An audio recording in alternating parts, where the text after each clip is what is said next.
बोलिए हनुमान जी महाराज की, बोलिए गौरी शंकर भगवान की, बोलो वृंदावन बिहारी लाल की,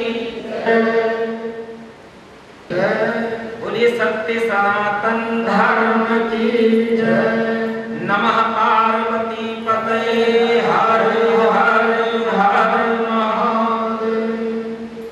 श्री राम ने सब जग जानी, करम प्रणाम जोड़ी पानी। बड़ा ही परम सौभाग्य, परम वंदनीय, परम पूज्य श्री स्वामी जी अयोध्यादास जी महाराज ऐसे संत महापुरुष कथा में कोई अकेला ही बैठा हो, तुलना कितनी संख्या से की जाए वो फिर थर्मामीटर छोटा पड़ेगा। मेरा परम सौभाग्य है ऐसे पावन मंडल में मेला में स्वामी जी पधारे, बारम्बार वंदन करके भी अनुमति लेकर भगवान की पावन कथा प्रारंभ करें। हम आप सुने। हम आप रामचरितमानस का पाठ करते हैं तो ग्रंथ को सामने रखकर देखकर करते हैं। स्वामी जी रामचरितमानस का पाठ करते हैं, ग्रंथ रखने की बात छोड़ो, ग्रंथ में जो आखिरी चौपाई है वहां से शुरू करके और पहली चौपाई पर विराम देते हैं बिना देखे। पूरी रामचरितमानस स्वामी जी को याद है और उल्टा पाठ करते हैं। कई बार बैठ करके सुना है, मन में बहुत कौतूहल होता है। आप इतने लोग बैठे, इतने नहीं, कोई भी व्यक्ति रामचरितमानस की चौपाई का 2 अक्षर बोले, पूरी चौपाई बताएंगे, कौन से दोहे में है, कौन से कांड में है, स्वामी जी सब बताएंगे। बड़ी कृपा है हनुमान जी की स्वामी जी पर, बड़ी कृपा है गंगा जी की, और आज तो स्वामी जी की कृपा मुझ पर है जो ऐसे विद्वान को कुछ सुनाऊं। लेकिन हाँ, एक बात मैं जानता हूँ, जो बालक कहा तो तरी बाता मुदित हो ही सुनिपित अरुमाता। हम आप जिस पावन कथा में बैठे हैं, अब प्रारंभ में यहीं से कर देता हूँ। स्वामी जी बैठे हैं, इस कथा का बीजारोपण पिछले वर्ष जो बीता है, अब जो गंगा दशहरा आएगा मेरे ख्याल से 28 मई को है, पिछले साल जो गंगा दशहरा था, उस गंगा दशहरा पर परम पूज्य वंदनीय स्वामी जी के आश्रम ऋषिकेश में भागवत जी की कथा करने के लिए मैं गया हुआ था।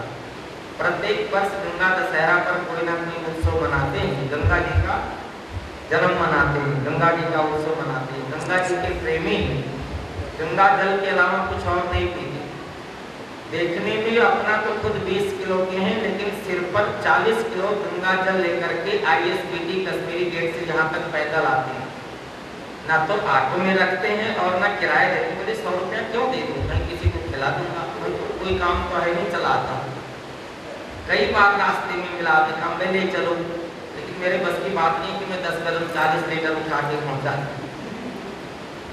उतना जल तो बाहर निकल जाए उसके सिर पर रखूं जितना वो होता है। स्वामी जी के आश्रम में भागवत जी की कथा करने के लिए मैं गया और वो कथा मेरे जीवन की विलक्षण रही। 7 दिन भागवत जी की कथा में स्वामी जी ने कहा, ये जो सुनने के लिए यजमान आए हैं, ये भागवत सुनना चाहते हैं, रात को सोते समय आपको मिले तो 1-2 लाइन भागवत सुना देना, बाकी मेरे आश्रम में भागवत जी नहीं बुलाना, राम जी की कथा करो।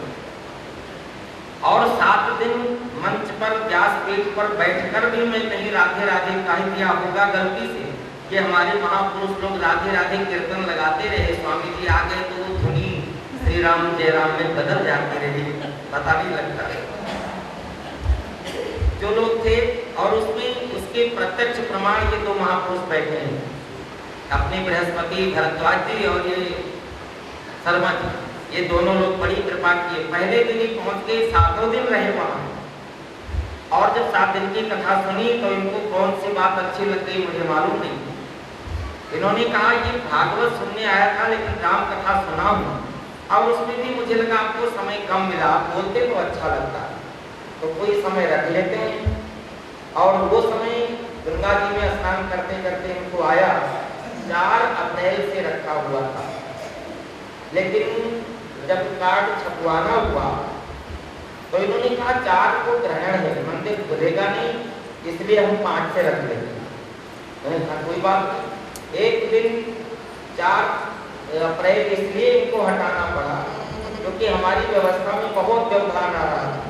पिछले पूरे महीने में कोई दिन खाली नहीं, बीच में 6 दिन बच रहा था और एक भागवत जी की कथा उन्नाव में करनी थी। 28 को राम कथा दिल्ली में पूरा हुआ। मोबाइल स्विच ऑफ कर, माइक और 28 की रात को निकल गई। 29 से लेकर कल 4 तारीख तक उन्नाव में भागवत जी की कथा और रात को चल के फिर आपकी सेवा भी बहुत अच्छा रहा।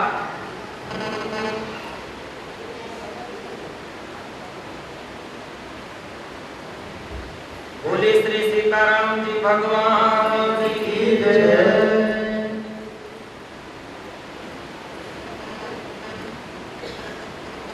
पिछले साल गंगा दशहरा पर बोया हुआ बीज धीरे धीरे अंकुरित हुआ, बढ़ा, पत्ते निकले, फूल आए, फल बनकर तैयार हुआ। हम आप खाने के लिए, हम आप पानी के लिए इकट्ठा हुए। 9 दिन तक उस फल को ग्रहण करें और वो फल है मेरे राम जी की कथा। हमारी भारतीय परिपाटी में जिस कथा को कहना और सुनना हो, सबसे पहले उसके बारे में थोड़ा परिचय दिया जाए। और मैं ये समझता नहीं कि परिचय देना कोई बहुत अति आवश्यक है, लेकिन मैं अपनी ड्यूटी पूरा करूँ, मैं अपना कर्म पूरा करूँ, इसलिए मैं थोड़ा परिचय दे दूँ। जिस राम कथा को हम आप 9 दिन सुने, उस राम कथा का परिचय और राम कथा का महत्व। बिना महत्व जाने हुए, बिना महिमा जाने हुए कोई किसी वस्तु को नहीं लेता। बाबा रामदेव जी की कृपा हुई तो एक व्यक्ति ने कहा कि जब से लौकी के लिए बाबा रामदेव जी ने कहा है, जब से मैं लौकी बेचता, एक सब्जी वाले ने कहा, और उसने कहा मेरे लौकी बढ़िया बिकती है, मैं खेती भी वही करता हूँ, बेचता वही। कहीं ना कहीं उसकी महिमा कोई जाना कि उसमें क्या गुण है, खाने से कितना कुछ फायदा हो सकता है, तो लेने लगे। संसार की एक वस्तु की ये बात है और ये तो उस ब्रह्म की कथा है, ये उस परमात्मा की कथा है। इसके बारे में जब जाना जाए और इसके बारे में सुना जाए तो फिर कहना ही क्या है। तो पहले थोड़ी सी भगवान की महिमा, भगवान की कथा की महिमा, रामचरितमानस की महिमा, और आगे चलते हुए जैसा गोस्वामी तुलसीदास महाराज जी ने अपने पावन अमर ग्रंथ में कथा लिखी है, उन्हीं चौपाइयों का आश्रय, उसी कथा प्रसंग का आश्रय इधर उधर से कुछ और ले आए। अब मनुष्य का स्वभाव है लालची, कहीं से बटोर कर ले आए, लेकिन मूल ग्रंथ रहेगा रामचरितमानस, जिसके आधार पर हम आप राम कथा सुने। रामचरितमानस, पहली बात मैं प्रार्थना कर दूं, कथा भगवान की है, कथा मेरे राम की है, लेकिन उसमें जीवन हमारा और आपका है। हम राम की कथा सुने और अपने जीवन को उसमें जोड़कर देखें, अपने जीवन को बना लें, तो वो कथा जीवन में कामयाब हो गई। और यदि राम की कथा सुन सुन करके डाल दिए, न जाने कितना सुनकर डाल दिए, तो ये जीवन बनने वाला नहीं, कुछ होने वाला नहीं। रोज सुनो, कुछ नहीं होने। राम कथा में आप देखेंगे कितने पात्र हैं, कितने पात्र हैं। माता कौशल्या, सम्राट महाराज दशरथ जी से लेकर के मैया भिलनी, सबरी, केवट और तो और रावण और कुंभकर्ण, कहां तक कहते, कितने पात्र हैं, कितने पात्र हैं। लेकिन इन पात्रों में क्या विशेषता रही कि मेरे राम जी को इनके लिए जाकर मिलना पड़ा। मैं ये नहीं कहता कि रावण के जैसा, कुंभकर्ण के जैसा उद्देश्य बन जाए कि वही है भजन न तामस देहा, मैं भजन नहीं करता, मेरा शरीर तामसी है। आप ये विचार नहीं करना, किसी का शरीर तामसी नहीं, सभी भजन कर सकते हो। इसलिए बाकी इतने सारे पात्र में हम कोई एक पात्र रामचरितमानस में से बन जाए, और वो पात्र ऐसा कोई मुझे बताओ जिसे राम जी ने न छुआ हो, राम जी के आदर्श ने न छुआ हो, राम जी के चरित्र ने न छुआ हो, और ऐसे मेरे जीवन को, मेरे चरित्र को, मेरे आदर्श को राम जी के चरित्र ने छू लिया, राम जी के आदर्श ने छू लिया। बस राम कथा जीवन में आ ही गई और कुछ जीवन में मिल गया। इस उद्देश्य से हम आप राम कथा सुने। राम कथा में हम महाराज दशरथ भी बन सकते हैं, हम माँ कौशल्या भी बन सकते हैं, हम भरत जी भी बन सकते हैं, लक्ष्मण भी बन सकते हैं, शत्रुघ्न भी बन सकते हैं, हनुमान जी की तरह भी सेवा कर सकते हैं, केवट की तरह अकड़ कर बैठकर भी सेवा कर सकते हैं, सुमंत की तरह रह सकते हैं, अयोध्या में रहने वाली पूरी प्रजा की तरह रह सकते हैं। पूरी राम जी की यात्रा में लेकर के लौट कर राम जी राज्याभिषेक के अवसर पर आए हैं, तब तक किसी भी पात्र का कोई पात्र बन सकते हैं। बस कथा सुन करके जो पात्र अच्छा लग जाए और ये लगे इसके जीवन में कोई बहुत कठिनाई नहीं जो हम अपने जीवन में नहीं उतार सकते, हम उसी पात्र के गुण जीवन में उतारने लग जाए। फिर चाहे केवट बन जाए, चाहे सबरी बन जाए, चाहे जंगल में रहने वाले कोई ऋषि और महर्षि बन जाए, चाहे राम जी की सेना का कोई बानर बन जाए, कुछ भी बन जाए। राम कथा हमें कुछ भी बना दे, लेकिन बनाने के बाद राम से जुड़ेंगे, किसी और से। दूसरी प्रार्थना, जो राम जी की कथा है कोई बहुत लंबी चौड़ी नहीं है। अयोध्या चक्रवर्ती सम्राट महाराज दशरथ जी, माँ कौशल्या, दोनों ने पिछले जन्म में तपस्या किया है, आप मेरे पुत्र बन जाओ। भगवान उनके पुत्र बनकर के आए हैं। महाराज दशरथ जी के पुत्र बनकर के आए। राम जी ने पूछा है माँ कौशल्या से, मुझे क्या करना है?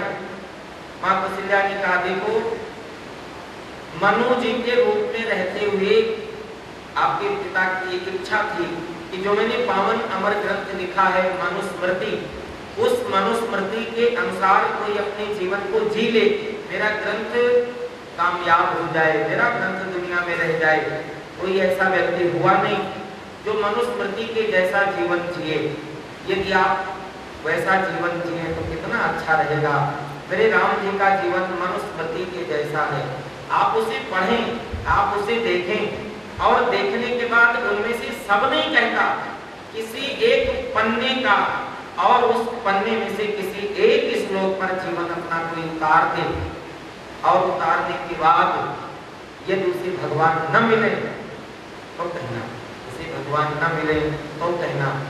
आप कहोगे मुझे तो वो भगवान चाहिए जिनको मैं अपने अंक में भर लूं, जिनको मैं अपनी गोद में भर लूं, लेकिन हमारा धर्म ग्रंथ ये गारंटी देता है वो भगवान आपके हृदय को छू करके निकल जाएगा,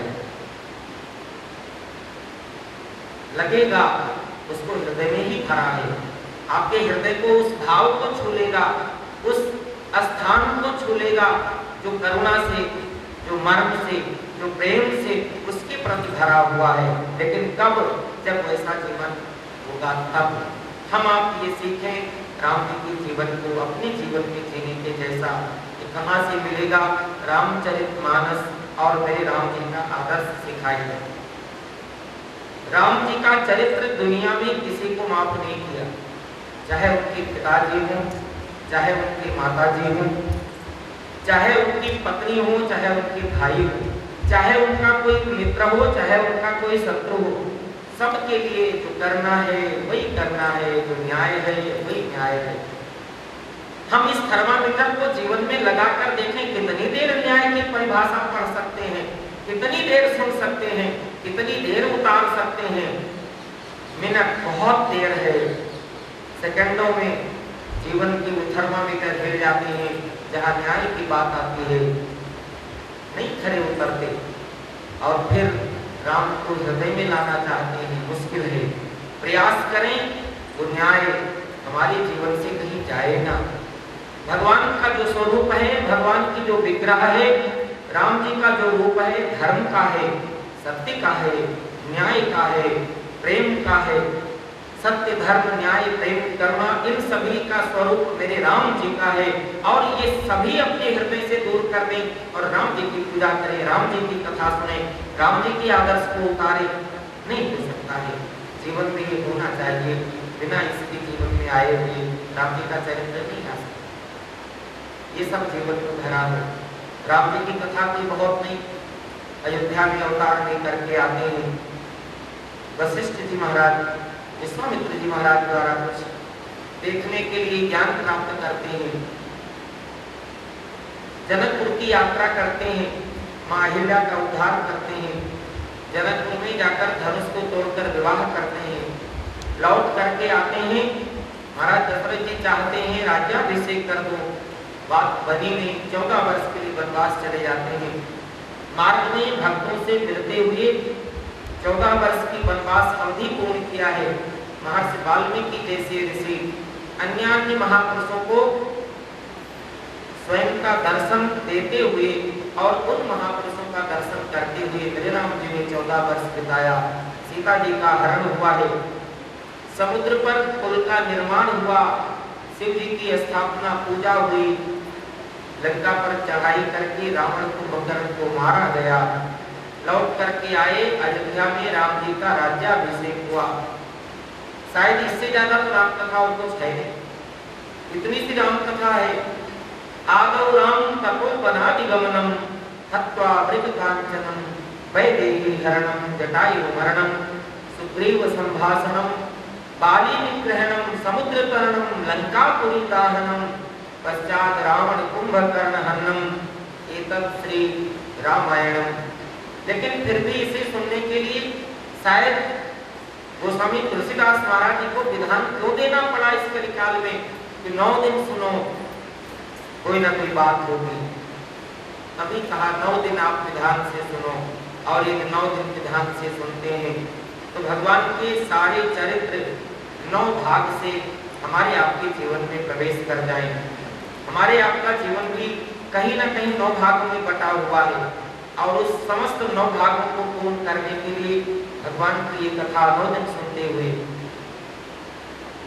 और उस 9 दिन में भी कितनी कथाएं सुननी है, कुछ ना कुछ और जोड़ दिया है। गोस्वामी जी महाराज चाहते तो 9 कांड लिख देते, लेकिन नहीं लिखा।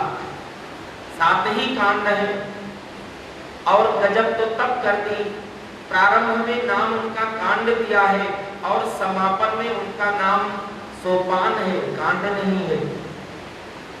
जब समाप्त होता है तो वो जीवन में भगवान तक जाने के लिए सीढ़ी बन जाती है, सोपान बन जाता है। वो 9 नहीं है, 7 ही है, दिन भी 7 ही है, बहुत कुछ साथ है हमारे आपके जीवन में। संगीत के स्वर भी 7 है, दिन भी 7 है, कांड भी 7 लिखा है। प्रथम कांड के वंदना में श्लोक की वंदना संख्या भी गोस्वामी जी ने 7 लिखी है। इन सबको देखा जाए तो लगता है केवल और केवल हमारे लिए है भगवान का चरित्र, किसी और के लिए नहीं है। ऐसे परमात्मा के चरित्र को बिना जाने, बिना सुने जीवन को श्रेष्ठ नहीं बनाया जा सकता है। महाराज जी बिंदु जी ने तो बहुत अच्छी बात कही है। कभी कभी संत महापुरुष जब एकांत में उस परमात्मा से 2-4 बात जब तक उसे हल्के में लेते हैं नहीं समझ में आता, लेकिन जब वो बातें हृदय की गहराई में उतर जाती है तो लगता है अरे ये वही शब्द है, ये वही चीजें हैं। लेकिन कब जब वो कहीं बहुत सी वस्तुएं हैं, बहुत सी वस्तुएं हैं, लेकिन वही वस्तु किसी अच्छी कंपनी के पैकिंग में आपको मिल जाए तो, और वही वस्तु जल्दी किसी जगह कहीं मिल जाए, संत महापुरुषों की वाणी से निकलती है तो उनकी हृदय से होकर देवा पर आती है, वाणी का विषय बनता है, और वो वाणी का विषय परमात्मा बनता है। स्वामी बिंदु जी महाराज जी ने कहा है, हमें निज धर्म पर चलना सिखाते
विष्णु की